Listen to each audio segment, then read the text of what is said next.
Creating this video because my daughter and I took on a project where we're going to make a small boat, and part of it, doing that, requires cutting a pretty thin plywood, marine grade plywood, into complex shapes. And I was concerned about doing this because I wanted to have nice clean cuts.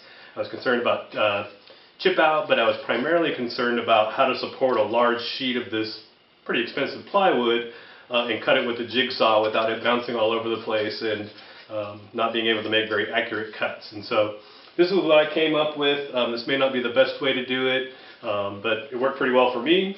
And as always, make sure you understand your tools, that you always use proper safety equipment. But here's what I did. So the first step, this was stuff that I did find online, was to use a good set of blades.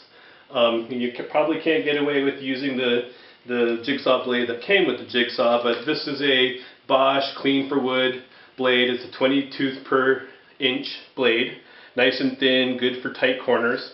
So I put one of these blades on there. I also made a zero clearance insert for my jigsaw.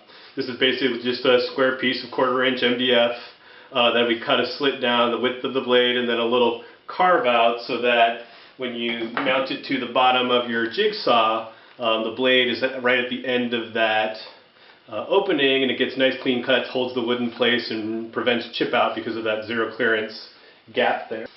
So that's what I found online. What I couldn't find online was how to support the plywood, without having tables and having it shake all over the place with the jigsaw. And so this is what I found.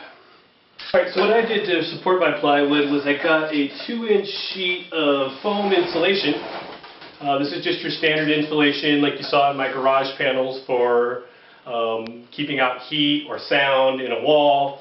And it's 2 inches thick, and I just set the plywood on top of that. Scribed out my lines just by putting the plan over the plywood, putting little nail holes every inch or so,